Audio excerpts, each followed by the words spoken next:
I'm May Kelly. I'm 22 years old. I was adopted from Zhengmen City in Guangdong Province in China. I was adopted by an American couple. I was around 9 months old, and I'm currently a student at San Francisco State University as a Chinese major.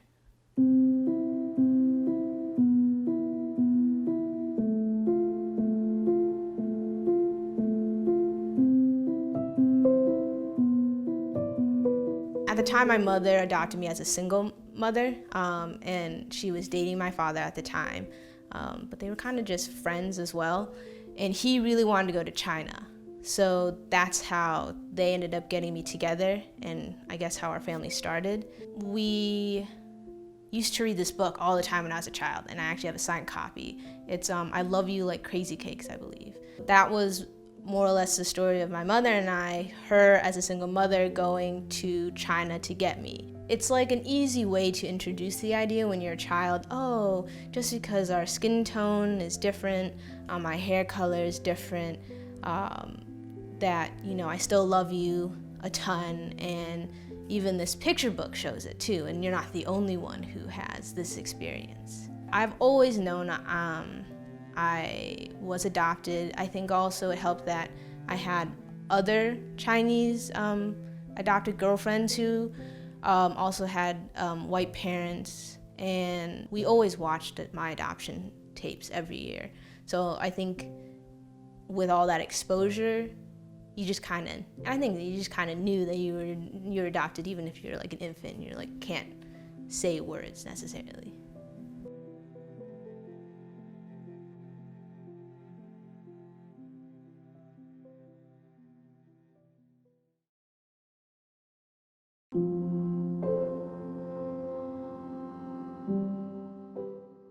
We recently went over the original paperwork that I had been, my parents had been given when they adopted me. What they told us was that I was found in a park, a fairly large park in Zhengmen City, by a policeman early in the morning. There was a note that said that I was about 3 days old, so they could estimate when my birthday was. And then I was sent to an orphanage, which is one of the better orphanages in the area, luckily. So then the orphanage gave me a name. So Zhang is the first character of the city. So I was Zhang Xiaogao, which means, Zhang means river, but it's also the name of the city, and then Xiaogao means little one. I don't think any of my other adopted friends had, they didn't have names either. The orphanage just gives us names. So I was there for about 9 months. My mother had actually applied 9 months prior to getting me. So she said it's her own way of like pregnancy, the 9 months. So that's about all we have on information about that.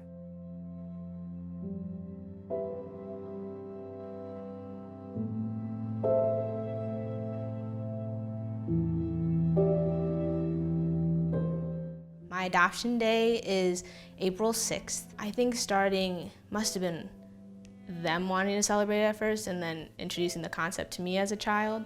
But every year on April 6th, when I was a child, we would watch my adoption videos showing my father traveling around with my mother in like Beijing, even Hong Kong, in the more southern area of China before they got me, and then showing the whole process of them signing all the paperwork with one of the translators who helped them on their trip, and as well as what I call my Chinese sisters, who are 3 other girls who were adopted at the same time I was, in the same group. So we'd watch that every year, and then we do like little gifts here and there. One year we went out to a concert. For me, I think of it as more important than my birthday, because my birthday could always be a different day, technically, if they don't indicate it. If there's no note saying, you know, this baby you found, she was born on this day. So I always thought for such a solid day would be the day I was adopted, the day that my new story started with my new family. So we always celebrate, and for me it's like, that's my birthday, more or less.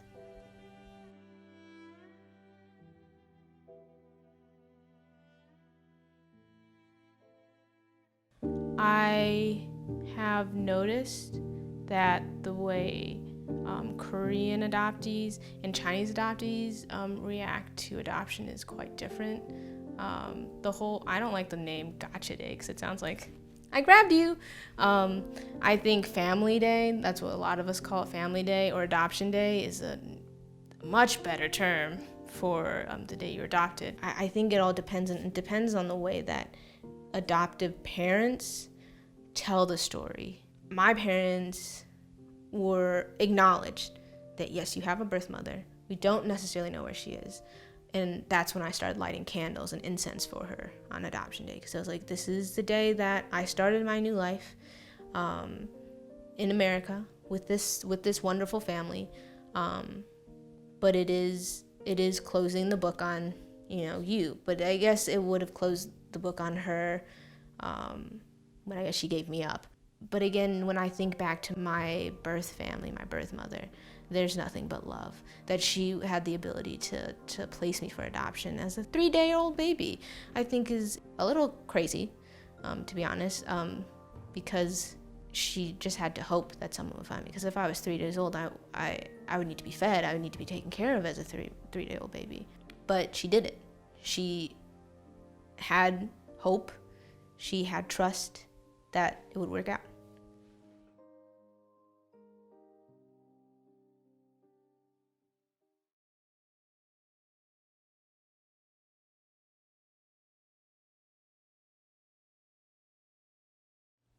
I'm not sure when we created this open communication. I think we've always had this open communication with one another. I know the cultural heritage side, they've always been interested in China, in Asia, doing stuff way before they had ever adopted me. Maybe Tai Chi, we do a lot of Chinese herbal medicine. So in that sense, cultural-wise, I think that's always been on the table. We've always talked about travel. The adoption side, I think because I've always known I'm adopted, it was never something that was taboo, that you couldn't talk about.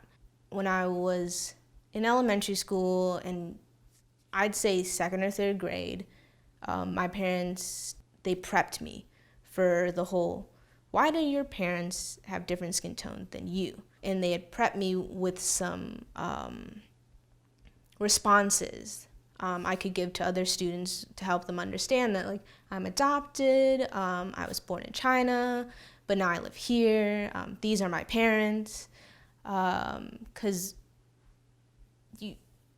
that's not something you learn in society, like you can't ask that, or this is how you respond to this question. So I think because my mother, she's done a lot of work with Head Start, early childhood development, she kind of knew and could place groundwork to help me understand my adoption, and then ways to explain to other kids. Of course, in elementary school, you're very curious, so you ask a lot of questions. So how to address and answer those questions so that they would understand as well. But we've always had such open conversations. I think it's just the way that they are, and so we talk about anything from, deep, serious identity questions to like weird stuff, like just like shower thoughts of like, what if this happens? And you're like, I never thought about that. So I think that cultivates this open communication. My parents mean the world to me. I'm definitely one of those rare cases where like both of my parents are like my best friends and we can chit chat about anything. I think because we've had more of this like a non-traditional like family setup, because they didn't get married until I was 10. And for a while my dad was living in his in an apartment for my first few years. And so I go over to his house when mom was like doing errands or whatnot, and he would like make me a sandwich and I'd play video games on his computer, or he'd take me out to the park. We didn't live in the same house until I think I was in kindergarten.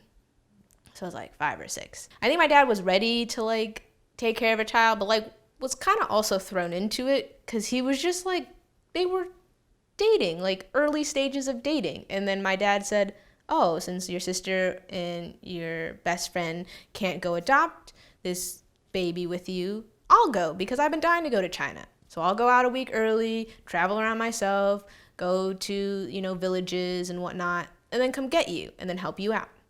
And so like, I'm kind of the glue that like kept them together.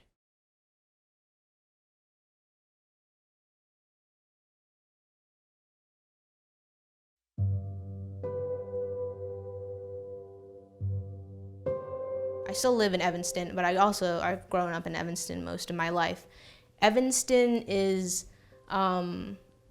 very diverse in many ways. It's an open community. We're very accepting of other cultures. I guess you could say they're more liberal as well. I live on the south side of Evanston. Definitely more diverse community there than I think in the north. But we did have certain students were bused in from other areas around Evanston to keep up the diversity, and we only had 3 middle schools and 1 high school. So in elementary school, we had a very strong TWE program for students who just wanted to learn Spanish, as well as heritage Spanish speakers. And then in my other classes, because there was only 2 classes for every grade, it was quite a small school, I think it was a good mix. There certainly weren't that many Asian students throughout all of my schooling in Evanston. I've always known all the Asians. It's been that small. Through elementary school and middle school, there were more Hispanic and African American students than white students. And so going other places where it's not as diverse is a bit difficult. But high school was also, I'd say it was pretty even.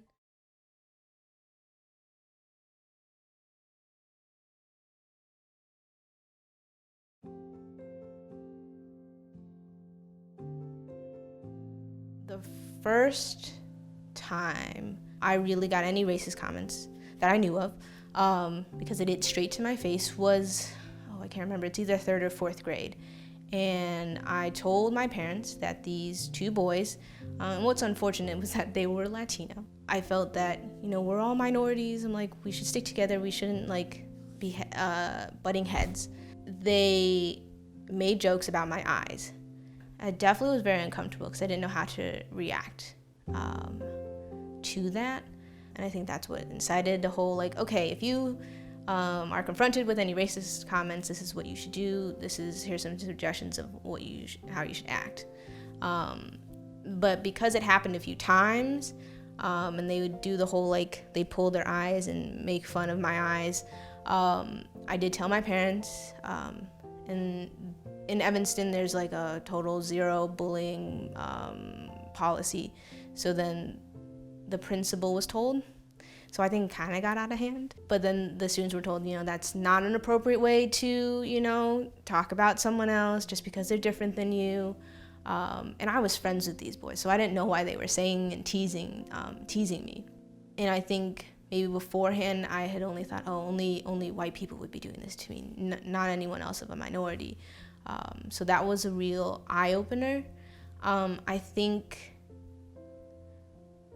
definitely in high school I had gotten some more racial comments from adults, but it was like definitely older folks, sometimes in areas where it wasn't as integrated and diverse. So I would think, okay, I could say something, but would that really change anything? I think one person asked if I could speak English, and I was like, yes, and I could probably speak it better than you. But that was a more snarky comment, and in some cases, you do feel, I guess in the moment, if you want to say something snarky and you want to like prove that, yes, not all Asian Americans are new immigrants or can't speak like good English.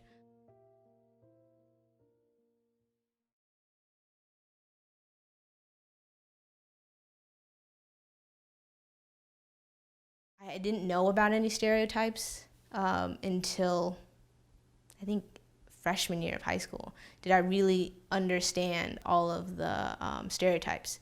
Because it was some curriculum that we had to identify each race's like more prominent and more well-known stereotypes. So I knew the whole like, we are supposed to be always getting straight A's as Asians, we have to be smart, and we have smaller eyes. But then I realized it had expanded to Asians are bad drivers, but we're all break dancers, or we don't have rhythm, and they seem to contradict themselves. We all work at laundromats or nail salons, so it was very confusing. But that's when I think I really understood there's this very long list of like stereotypes for Asians that I wasn't aware of. I'd say I'm half and half confrontational as well as avoiding. So for example, if there's something that I need to stand up for myself, say that it's a school-related thing, or someone says something behind my back, that kind of thing, I will defend myself. But say that this recently happened, say that it's someone gives me looks because I'm Chinese, or says something racist to me, but they're of the older generation. I won't say anything back because I understand that in their more formative years, when they were younger, that, you know, Asians weren't totally accepted. There were, you know, travel bans on Asians. We in society were portrayed as, you know, sneaky and whatnot.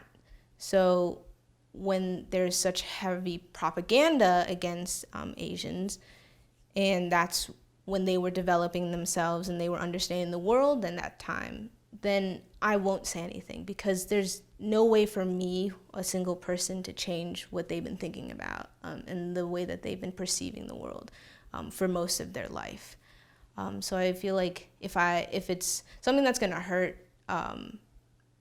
me in my future, and I need to defend myself, then I will do a confrontation. But if I know a confrontation won't do anything, won't help the situation, then I won't.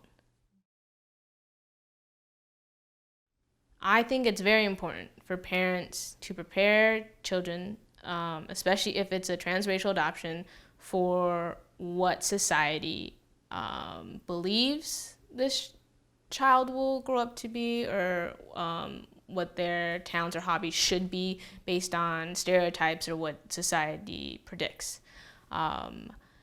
I think it is very irresponsible if parents do not prepare their kids for these kind of interactions, because it will happen. There's no doubt in my mind that they will meet people who will say racist things. They will meet people who will be confused that their parents are a different race. They'll be like, that's your parents? Are you sure? Or I've had people think that my parents are someone else's parents because they're Asian. I don't understand how parents would not prepare your kid for that, because then you're throwing them in the deep end. The kid's already probably thinking about it, because they're gonna know from day one, if it's a transracial adoption, that they do not look like you. The more challenges that an adoptee has to face while creating their identity and accepting, you know, things that they can't change, makes the whole identity development much more difficult and makes it much more confusing. But there's only also so much that a parent can do. If they could just set a good, open, healthy, open space where they could talk about these issues if they occur, and to prepare them. Yeah, if you're a parent, you want to create a way for your kid to cultivate who they are in a loving way. And I think preparing them for the world, just because the world is not afraid to tell you what they think, is more loving and safe than not telling them.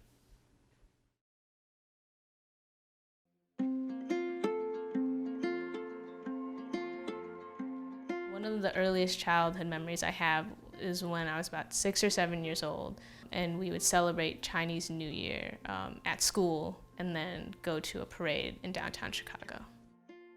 My family has always done Chinese New Year as a way to incorporate my heritage into my life, and kind of celebrate it, to show that being Chinese and having this cultural heritage is something cool, because they already thought it was cool. So my parents would set up this big Chinese New Year activity day at our school. I believe there was 4 or 5 other adoptees. We all went to the same school, all of our parents were friends, and they would set up different activities that we would do. So my mother would bring in books where we'd read the story of the zodiacs. My father would teach tones and certain characters. Our friend who adopted 2 girls from China as a single mother, she would do other activities and food.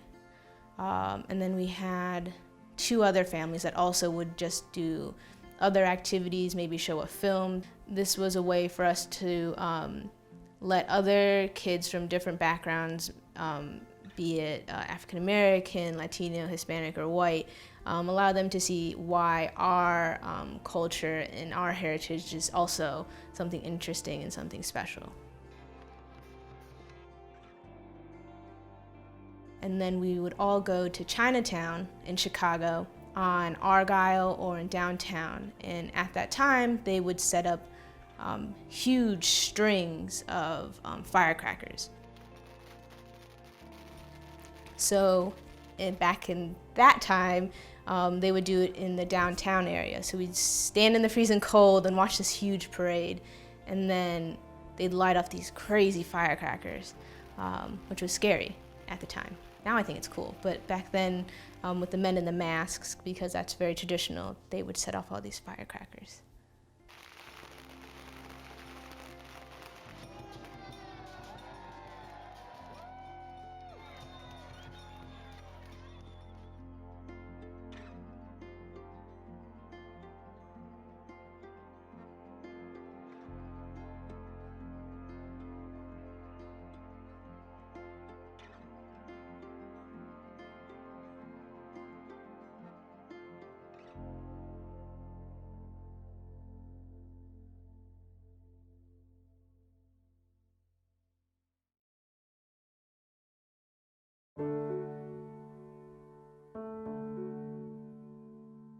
I was about 9 or 10 when I went to China. It was over spring break in elementary school. I think I've always wanted to go back to China, and I think that's why my parents set up this whole go back to China, experience your homeland trip, and see my orphanage. We had been sponsoring a girl at the orphanage I was originally from in Jungmen, and we were going to meet her. We were going to meet another girl who's going to be adopted, and whose adoptive parents had given us some things to bring her. And I had my close best friends had just gone back as well to do their homeland trip, and they had told us all about it, and I was like, this is great, I want to go too. I'm like, they got to go, so I want to go. And I think it was just pure excitement to go back, and just because I didn't remember anything, obviously, because I was only 9 months old from the first time being born there. So it was this like mystical land that like I saw beautiful pictures, and my parents said it was beautiful, and I'd seen video of, and I was like, I want to go. If it's part of who I am, I should go. So they set up the whole thing. My father planned majority of it, and he was our tour guide / translator for most of it. He had practiced and learned about 500 words in Chinese, so he could take us there. But then when we went to the orphanage, and when we met my nurse, who took care of me for 9 months, we had a translator. And he kind of set up the day saying, okay, we're gonna go do this, then we'll go out to a banquet, and then we'll go do this afterwards. Miss Chen was a nurse. She took care of other babies who were there at the time with 2 other nurses. Because of the city, there was no foster care system set up. There were more foster care systems set up in smaller areas where there was farming, and where there was more, I guess, older folks who could watch the babies. But for me, I was in a pretty highly funded orphanage, which is now predominantly kids with mental and physical disabilities in that area. I think that since I was quite young. If there was a ton of emotions, I didn't know how to articulate it. I just remember being excited, feeling I finally fit in. You know, I wasn't standing out like the token Asian.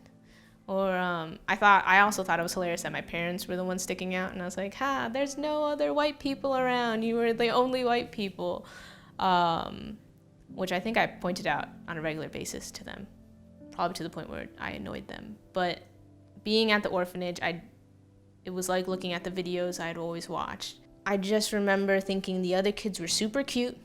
I was wondering when they were going to be adopted.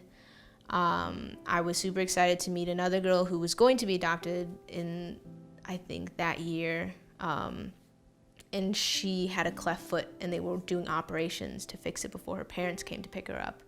And I was excited to meet the older girl that we were sponsoring, giving her school supplies, writing cards to. So I think that was more excitement. And then we went to a banquet where I was just having the time of my life. I think for my parents, it was a little more emotional. I know my dad said he felt super sad and kind of guilty that we were just coming to visit. We weren't adopting another kid, and those kids will be there and maybe never get adopted. Now I totally understand that. That yes, that would have been so difficult to think that these poor kids, who knows if they'll ever get adopted, and we're just here to visit. But as a child, I was just I fit in. This is awesome. I feel super comfortable here. I remember I was a little frustrated that people would come up to me and talk to me in Cantonese or Mandarin, and I'd be like, I have no clue what you're saying. I really want to say something back, but I really don't know what you're saying. And my mom says she distinctly remembers me saying, I have to learn Chinese. I want to communicate with the people here because it's this is my hometown, which is why I'm majoring in Chinese, is because of that. So, yeah. When I had to create my own Chinese name for school and whatnot, I used Zhang Mei, because Mei's my American Chinese name, but then my official Chinese name had Zhang as a surname. My second trip to China was in 2016. It was for school. I'd already decided that I was going to be a Chinese major, and I had been bugging my parents. I was I really want to go back. I really, really want to go back. And so my father found through my community college that I could go to Xi'an, China, which is kind of northwest region where the Silk Road started in China.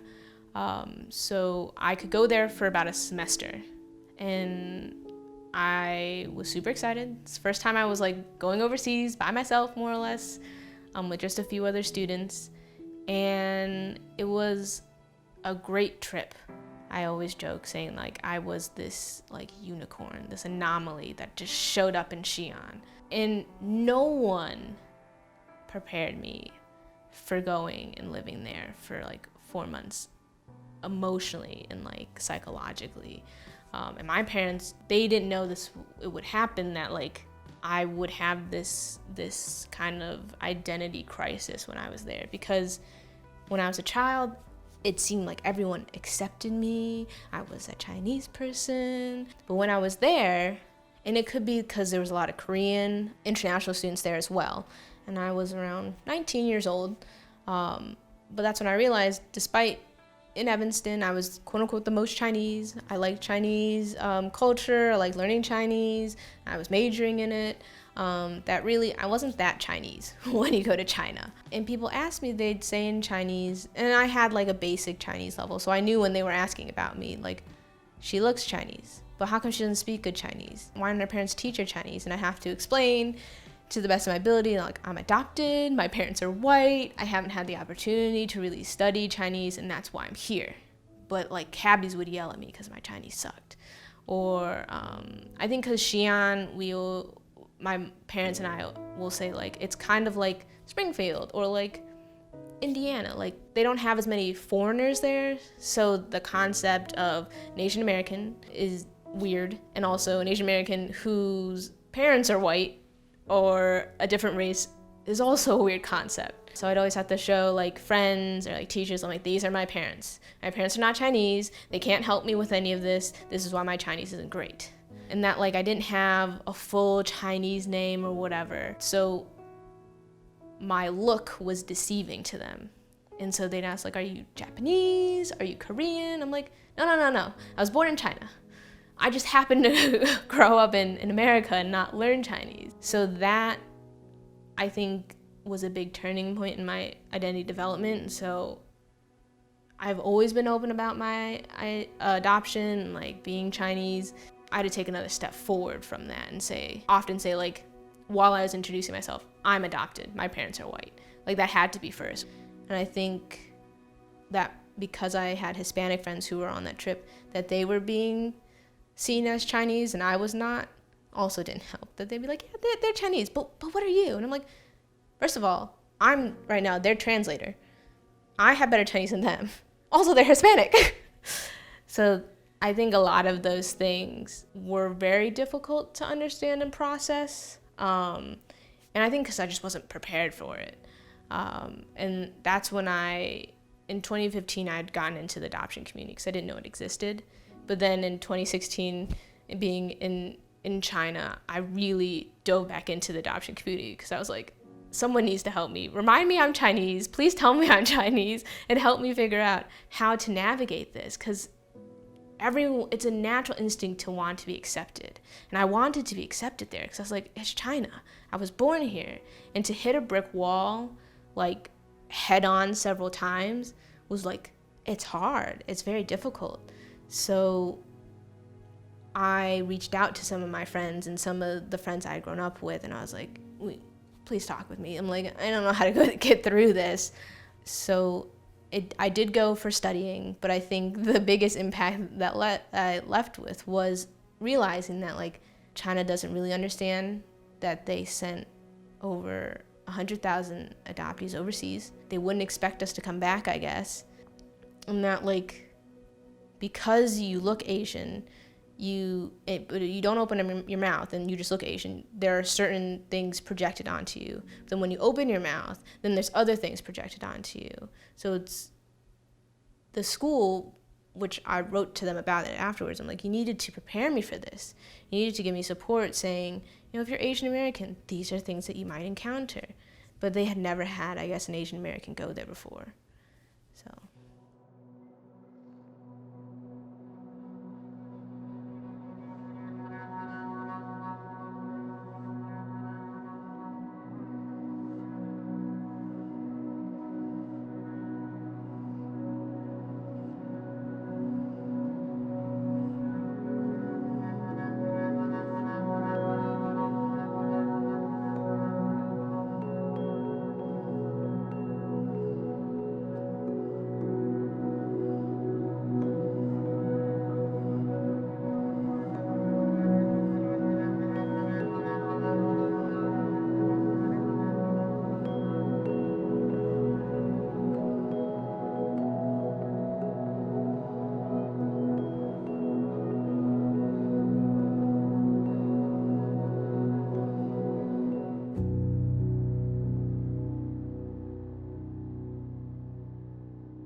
I casually think about the nature versus nurture topic, what things I might have gotten from my birth mother after taking, I think it was Human Development, and also watching other nature versus nurture, twins separated at birth kind of movies. There was the Twinsters movie. There was, I can't remember the name of it. 2 Chinese twins. One grew up in Norway, one grew up in LA. And then Dan, a.k.a. Dan, was a twin who was also separated at birth from his twin brother. So when those films came out, they all came out around 2015, 2016. I started thinking, which parts are nature, which parts are nurture? I think the whole saving face, which I really do have ingrained in me, is probably the nature part, which doesn't make much sense. But I definitely have that, like, I have to save face. I can't cry in public. We can't make a scene in public, or I'll, like, lose face. And I think of, like, some of the things, like, I have asthma, and after taking Human Development, it was like, oh, so if your parent was around secondhand smoking, you could have developed asthma in this way and stuff like that. So I did think about that. There are some mannerisms that I think could be from the nature part than the nurture part, but there's a ton from the nurture part as well. But when we did a section on nature versus nurture, and I did contemplate, I was like, so if I was growing up there, would I have this, would this change? Would I not do this? Things like that. But I don't think about it too often. I think maybe 4th or 5th grade, and I don't know what would have sparked it, but I started on my adoption day lighting candles for my birth mother, to say, okay, somewhere in the universe, if my birth mother could hear this, I want to tell her that I'm well, that I'm loved, that I have a great life here, and that I wished her that she was well. I don't think I started thinking about, what if I have like a sibling, until also that same period, I'd say 5th grade to middle school, so like preteen age, of like, maybe the reason why I was placed for adoption was because I had a sibling and they couldn't pay the second child tax. I didn't ever like think about it so much that I was like upset or depressed or anything. Whenever I guess I think about who she may be or what she may be doing, it's never something dark or I'm upset with her. It's just, I wonder if she's like going out and having fun today, or if she's with her family for like Chinese New Year or something. I guess I really don't think about my birth father, because I think of that underlying just like bond that a mother has with their child, that I don't think a lot of birth mothers get credit for, who have placed their children for adoption. But I believe at least around like my preteen age is when I started, I think, to articulate those kind of ideas. And it's very open in my family. So I'll tell my parents, like, maybe we should light a candle for them or say a prayer for them and just hope that she's doing okay. And just like saying, my mom was strong to have given me this second chance, and that I was lucky enough to have this chance to be here.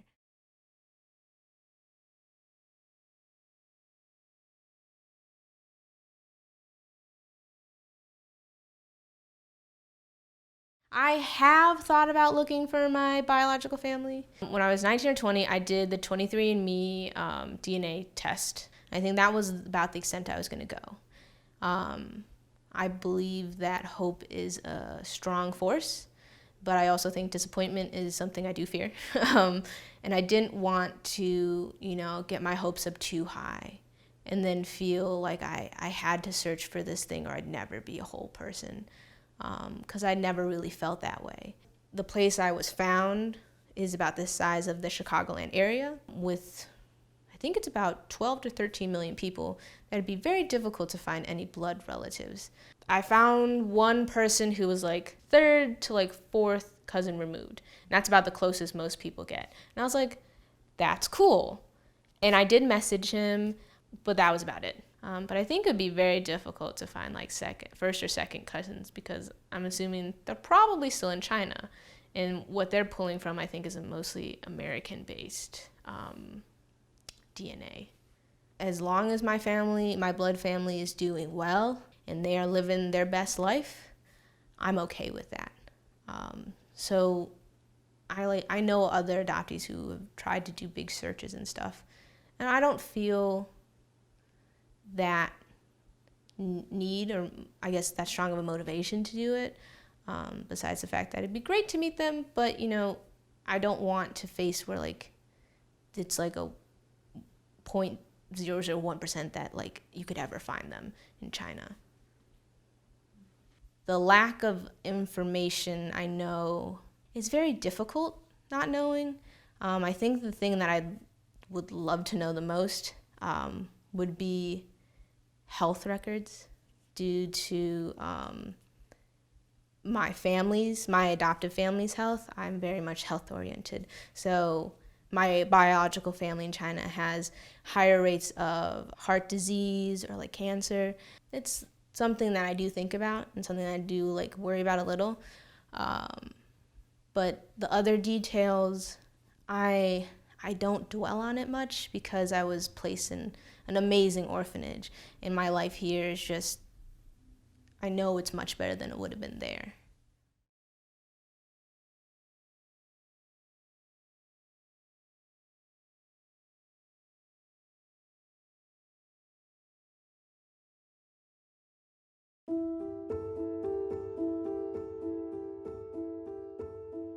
I identify myself as many different things. Definitely an adoptee, Chinese American, an artist, a student at this point in time. There's so many things that create my identity, and I think there's elements that I maybe can't articulate, but it's like some of my hobbies, like traveling, art, music, but also the curiosity I have in learning about other cultures and the appreciation I have for other cultures. But I think my identity will forever be developing and changing because it's these different facets, these different puzzle pieces that create who I am. I think with my friends, I think about adoption way more than they do. I think about identity and being Chinese much more than they do, at least out loud. They could be thinking about it in the back of their minds, but not talking about it openly with one another. When Somewhere Between, the documentary came out, I believe, which was in 2011, 2012, so I was a teenager, 14, 15 years old. That's the first and one of the only times we'd ever talked about adoption. Because some of us had seen it together, some of us had seen it with other family friends, and that's when the big question of, would we even try to find our family if that was a possibility, or this and that. And that was also the first time that one of our friends who wasn't adopted said, she's like, oh, like, you guys must feel so lucky and like so grateful to be adopted. And we all turned to her and said, no. I'm like, we love our families, but it's not like this whole idea of a charity case or something that like they saved us. And we had to explain to her that, we wanted a family and our family wanted children. So it was an equal need. It's not like we were in this terrible, dire situation that if we were not adopted, that we would just die on the streets or something. I don't think I've ever felt like your answers are not sufficient enough, but I thought this is the first time in all the years I've known you, and you've known me since I got back from China, because they were adopted before I was, that my friends and I had never talked about this kind of thing. And then the next time we talked about adoption was when I interviewed them for a school project. And with diving into interviewing them for about an hour each, we really unpacked a lot of stuff. And I learned much more about them, about their ideas of adoption that I would never have ever gotten to learn if I hadn't done that. More of the questions that I would have asked back then were just ways for me to know, okay, how is my identity development going? Is it similar to theirs? Are they doing something different that I should maybe look into or something? But we all have our own path and we're all individuals. So in 2015, I was doing this program called Senior Studies. The year before, when I was a junior, I had written this long paper about the Chinese adoption policy and one-child policy. And I had been interested in the whole idea of, doing a documentary, learning about other adoptees' ideas and perspectives on adoption, because there aren't sources like that out there. Now, in recent years, there have been more and more resources that have come out, which are great. But because of international adoption or more Asian adoption, it's not a super old concept. Many of the first international adoptees from Asia are now in their 40s and 50s. And for Chinese adoptees, I think the oldest adoptees are around in their 30s. So there aren't teen or children-friendly resources for adoptees. And I wanted to create this conversation starter for schools, for just families to just start the conversation of adoption and just by curiosity. So through my senior year of high school, I created a 20-minute film, it's about 20 minutes, that was comprised of about 11 or 12 different interviews. Most of the interviewees were my friends, some of my best friends that I had known from childhood, or just other adoptees who had been recommended. Like, they'd be open-minded enough to do this, like reach out to them. And it was all about learning how adoption stories and the way, because we were adopted, how that interacts and intertwines into our identity development.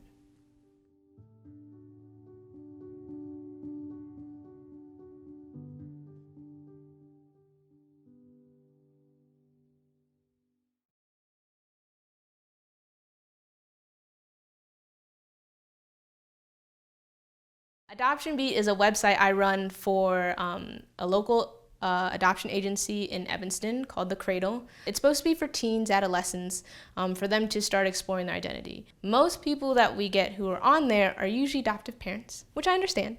But a lot of the content is for teens, could be for college students, but I'd say middle schoolers and up. It's comprised of interviews that I've done, other adoptee work, other resources, because I always wanted one place where it could be a hub, and all you had to do is go to one place and find the resources that you need. So it's supposed to be an educational thing that anyone can use. People submit work to be hosted on there, or I reach out to other people that I find through the communities that I'm a part of on Facebook or whatnot.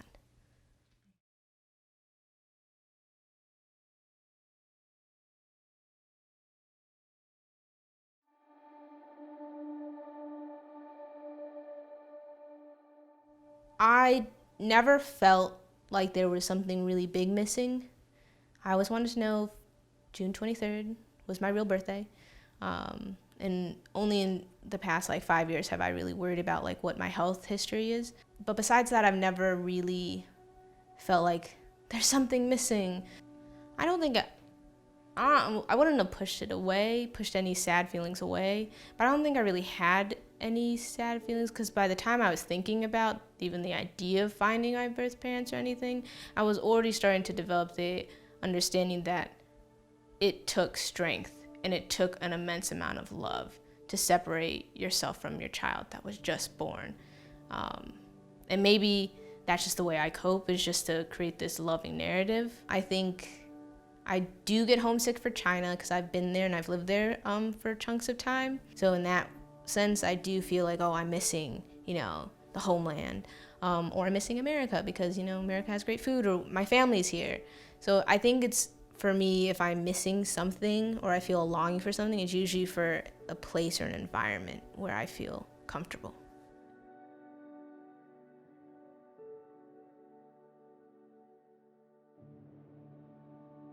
My mom raised me kind of like the tiger mother would. So I didn't necessarily fear rejection. I feared disappointing my parents. Disappointment in school grades or the way I acted. I wanted to be, a good child. I did, I think it was in middle school or high school, start to notice and realize I was having separation anxiety. It was more in public areas. And I definitely was not able to articulate that until high school. When I was around 11, we went down to Millennium Park, downtown Chicago, and probably gave her some attitude. That's usually how we get in arguments. And she said, then you can go home by taking the train. And I didn't know how to do that. My father was doing a gig that night, so he wasn't home. So then I started freaking out. I was like, how am I gonna get home? My mom's gonna leave me, blah, blah, blah, blah. And I flipped out, making the situation worse. And I think that's when I started to figure out I'm having some kind of reaction, some kind of other thing going on. I don't know if that is from what I guess psychologists and social workers would say, the trauma of being left in a park. But I think also because my family is has such close bonds with one another. And I think some adoptees value and place a lot of importance on relationships, that I think that separation anxiety wouldn't just occur from my parents. It could be with friends or other extended family. And I think it was in high school when I started reading more about separation anxiety. I was like, oh, Mom, I think that's what happened, and that's why I freaked out on you. But sometimes it does happen, and I feel it, and I'll get like anxious, and I'm like, oh, you can't leave me. And it's only happened a few other times more recently in more extreme cases, due to health and stuff, that I was like, you can't leave me. I don't know what I'd do without you. And like I've talked with my mother about it before. And I think, which I guess I have to agree, there is an underlying part that is probably because, we lose one family to gain another family through adoption. So I think part of that's the underlying reason why I get separation anxiety, but also that like breaking bonds, especially with me because I put so much effort into relationships and friendships, that hurts on another level as well.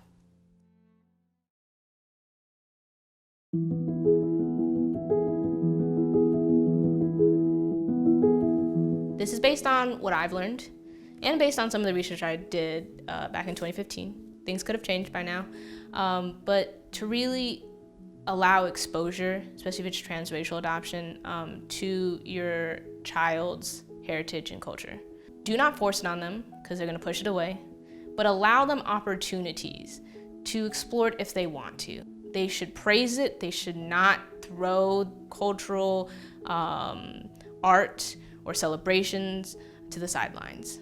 The way that adoptive parents perceive their culture is the way that the adoptee will perceive their culture until they have something else that tells them otherwise. I have a few friends who weren't super accepting of their Chinese identity, but they did appreciate their parents allowing them the opportunity if they wanted to. And they just chose not to, and that's totally up to them. But allowing them to have these opportunities and letting them choose throughout their adolescence. Because maybe later in life, they might want to, try out certain things or learn a bit more.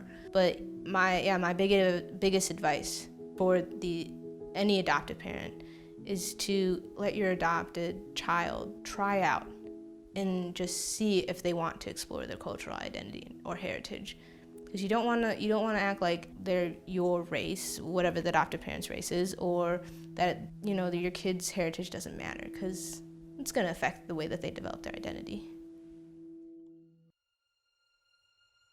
So my advice for adoptees is that adoptees should know that they're always and forever be loved, maybe by their parents, maybe by other relatives, by friends, by teachers. There will always be love for them, no matter what.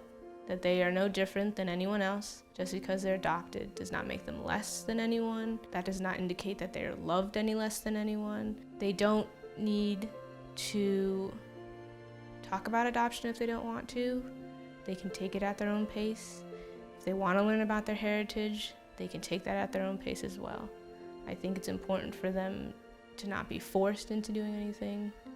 When that interest arises, that they have opportunities to do it. And also to really connect with other adoptees. Maybe you don't want to talk about adoption, but just knowing at least a few other adoptees and say that something does come up, you have someone to talk to. Because sometimes you don't want to talk to your parents about these things, but they're not alone. And a lot of adoptees don't know that there's huge, various adoptee communities that will always be open to taking them in and talking to them about things. Because I didn't realize that until 2015, and I found all these different Facebook groups and stuff, and I was like, didn't know these existed. This is pretty cool. And knowing that there are other adoptees who are very successful in the world. So, yeah, that's my advice. I would love to tell my younger self that being Chinese and being Asian is actually cool. Because I thought for the longest time that being Asian wasn't cool, that being Chinese was weird, because there was no role models. when I was growing up. My role model was my parents. And I was like, but I realized that there was no role model that looked like me, that came from the same area, even Asia. We just had a few friends who were Asian, and I was like, yeah, they're cool, but like, they're not really my role models. No one in media to show that it's super cool. Also that, I guess, like Korean and like kind of Chinese styles would come into the spotlight and would also be cool. Because I found like the whole K-pop Korean scene in middle school, and that's what changed my mind. I was like, oh, Asians are kind of cool. At least the Koreans are doing it right. And then when I dove into more Chinese, learning Chinese, then I was like, oh yeah, learning Chinese and Chinese music is also kind of cool. And like, they've got some cool aspects that like, I shouldn't feel ashamed of. I shouldn't feel like, oh yeah, I need to downplay this because they're gonna think it's weird. So I would love to tell my younger self that like, think that, like, be okay and think that, you know, being Asian is super cool. If you have a role model or not. And then also just study Chinese, because if I'd studied Chinese from like elementary school to middle school and to high school, my Chinese would probably be better. Adoption is one way to create a family. It's not the quote-unquote traditional way, but it's still a way to create a family based on love, not DNA or blood, that allows, if it's transracial adoption, allows cultures to intermingle and mix. And adoption is just a way to connect, and it's one part of an adoptee story. I've always known since Somewhere Between came out that the information they gave us was probably false. But it could also be true. And I think the big issue is all of our history and all of what we know are huge what ifs. And it's like the future, they're huge what ifs. And it's all about the way you take it, take it apart, the way you process it. So for me, I'm very, I guess you could say I'm very Buddhist in this way of, there is pain in life, but we need pain to know what love is. We need pain to know what hope is. And you can't say adoption's just all this love and hope. No, there's gonna be pains, there's gonna be dark sides of it. But if you could focus on the good, it's better for your spirit, it's better as you move on, but also better if you want to dive into it even further. Of course, this is all just my ideas and my perception of it, but because I stay positive about it, because I'm just learning, and I respect every single person's perspective and ideas and story, because they're coming from a background that I didn't experience. And I have friends who are from the spectrum of, I'd never think about adoption, I am white, I want to be accepted as a white person, then to emphasize that I am Chinese, to, I guess, myself, where I'm like, I want to know more, I love learning about my culture, I love learning about other cultures, I'm open to, the good and the bad and the evil and the beautiful. Because how can I better understand myself if I'm not open and willing to learn about everything else? And that's like my goal in life, is to know other people's stories, to get to know other cultures, so I can better understand myself and better understand and articulate myself and who I am to other people.